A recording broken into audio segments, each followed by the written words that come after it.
안녕하세요, 첼리브라입니다.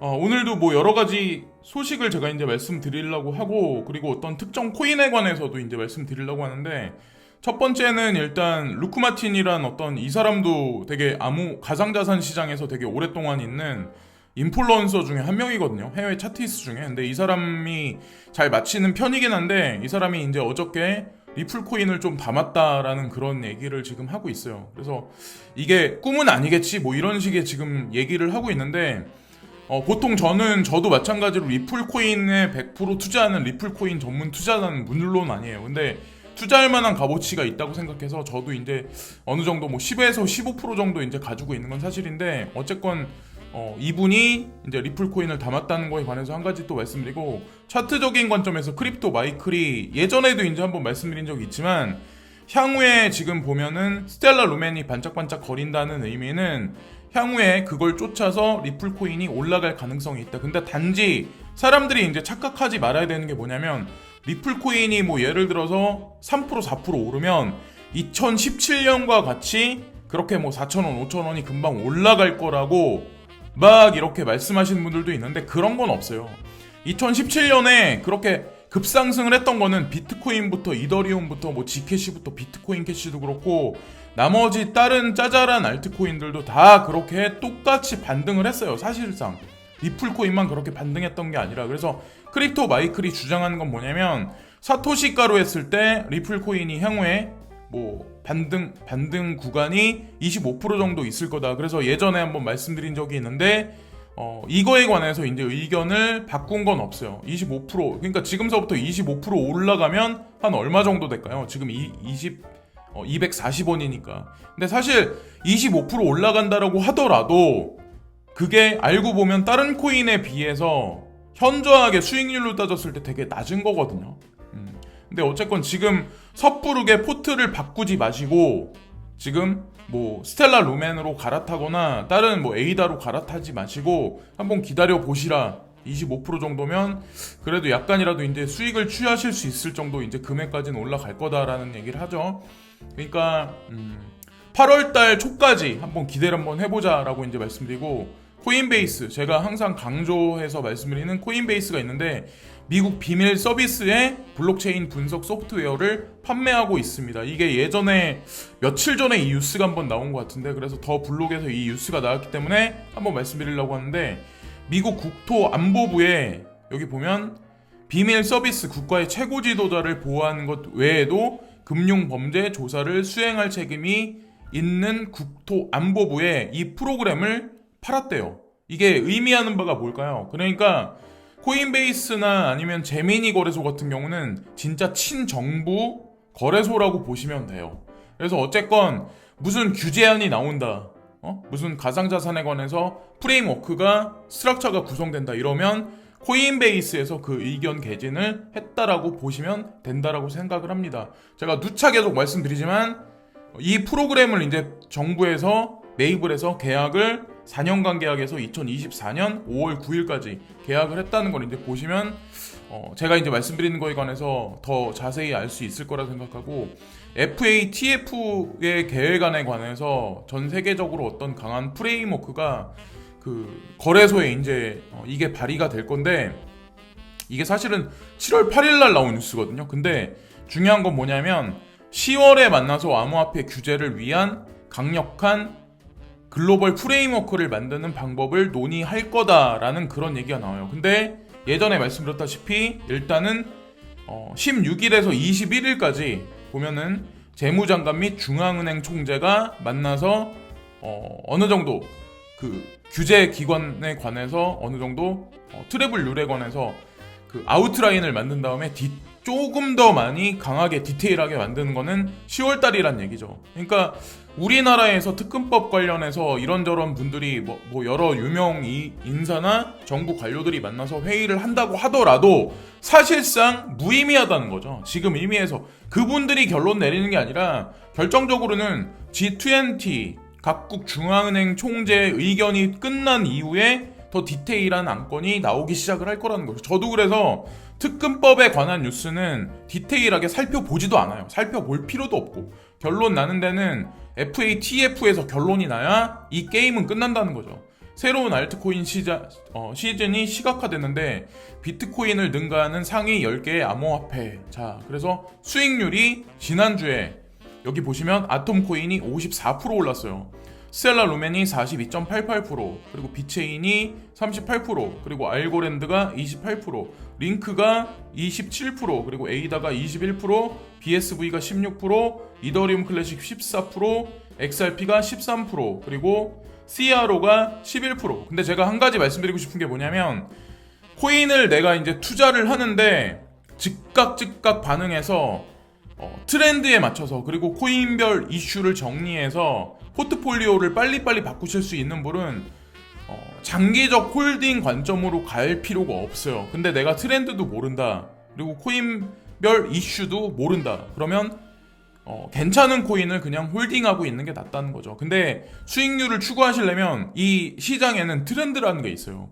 어쩔 때는 채굴 코인 위주, 어쩔 때는 스테이킹 관련한 코인들 위주, 어쩔 땐 지금 보면, 그래서 에이다 코인하고 뭐 몇 개 어떤 그 코인들이 있는데 이게 하드포크 이슈가 있죠. 스테이킹 관련해서. 특히나 이제 에이다 같은 경우 쉘리 프로젝트가 있기 때문에 지속적으로 이제 상승이 있었고, 아톰 같은 경우도 분명히 코인별 이슈가 있기 때문에 지속적인 상승 흐름을 지금 타고 있다고 생각하거든요. 제가 디테일하게 요 근래 이제 조사를 안 해봐서 그런데 어쨌든 호재가 먹히는 시장인 게 분명하다는 거죠. 스텔라하고 카르다노가 7월 30일에 카르다노의 하드포크가 활성화될 예정으로 주요 프로토콜 업데이트가 예정되어 있습니다.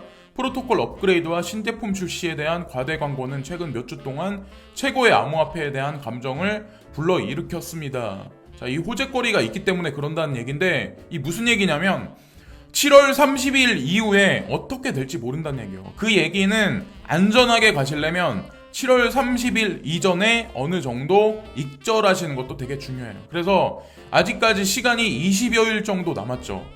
그래서 아직까지 상승 탄력이 붙을 가능성이 있다는 얘기죠. 사실은 에이다 같은 경우는. 근데 어쨌건 정리할 때는 정리해주는 것도 분명히 필요하다. 그리고 도지코인 같은 경우도 티톡에 관한 관심 이슈로 인해서 급작스럽게 엄청나게 상승이 있었는데, 어쨌건 그 이슈도 한꺼풀 꺾이면서 도지코인도 조정 장세에 들어갔는데, 향후에도 마찬가지야. 리플 코인이 오르려고 하면 스텔라 루멘이나 카르다노 아니면 동전 코인 중에 가장 작은 도지코인 같은 게 반짝반짝 앞으로도 거린다면, XRP 같은 경우도 향후에 반짝반짝 거릴 확률이 높죠. 키 맞춤 정도는 할 거라고 이제 저는 생각을 하거든요. 저 같은 경우도. 그래서 여기 보면은 지난 4개월 동안 이더리움 가격이 90달러에서 241달러로 거의 270% 상승을 했습니다. 이더리움이 이 정도 상승하는 동안 리플 코인이 상승한 거는 턱없이 되게 많이 못 올랐어요. 그래서 저도 요 근래 들어서 이제 말씀을 많이 드리는 거예요. 코트에 많이 있는 건 아니긴 하지만 어쨌건 좀 계속 지켜보시고, 파일 코인에 관해서 이제 여쭤보시는 분들이 간간히 계세요. 그분들이 이제 어떤 분들인지 모르겠지만, 제가 제 채널에서도 예전에 이제 말씀드린 적이 있지만, 파일 코인이 문제가 있는 코인은 아니에요. 제미니 거래소에 이게 리스트업 돼 있는 코인이기도 하고, 자 보세요. 제미니 거래소가 NIDFS를 통해서 파일 코인의 트레이딩에 오퍼를 승낙을 받았어요.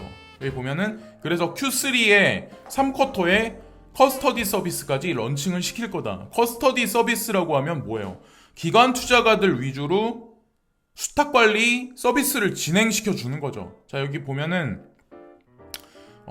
뉴욕주 금융 서비스국과 협력하여 고객에게 파일 코인 거래 서비스를 제공할 수 있는 승인을 받았습니다. 라고 이런 얘기까지 나오죠.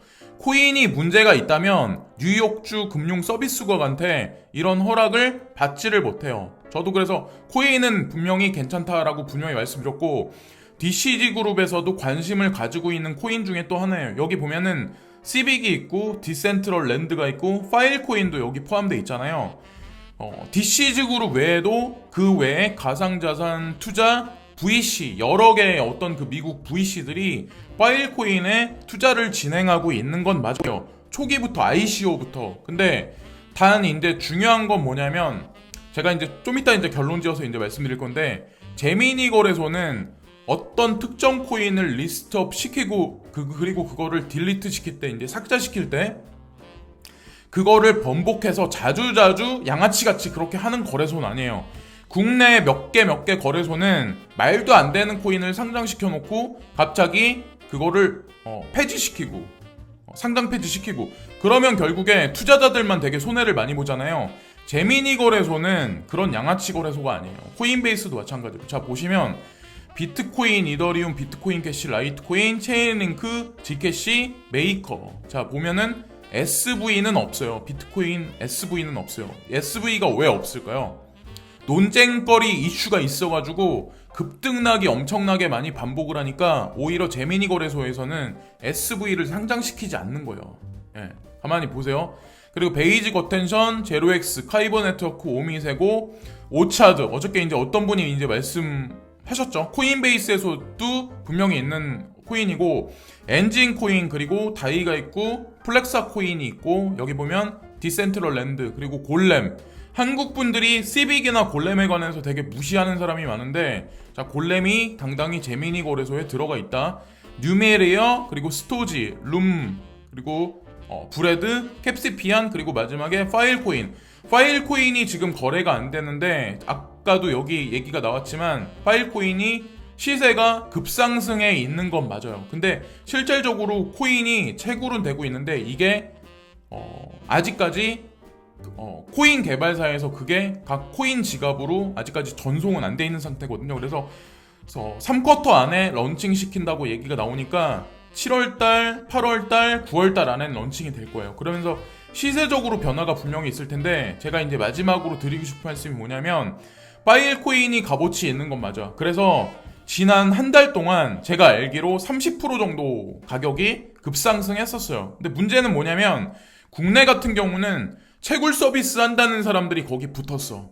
이 코인이 괜찮다는 걸 알기 때문에. 근데 중요한 건 이 코인이 채굴 서비스를 한다고 했을 때 사람들한테 뭐 지분을 판다 뭐 이러잖아요. 그러면 그냥 코인을 본인이 채굴하고 본인이 나중에 전송받으면 더 이득이 많이 날 텐데, 이거를 뭐하러 사람들한테 채굴 서비스 지분을 뭐하러 팔어?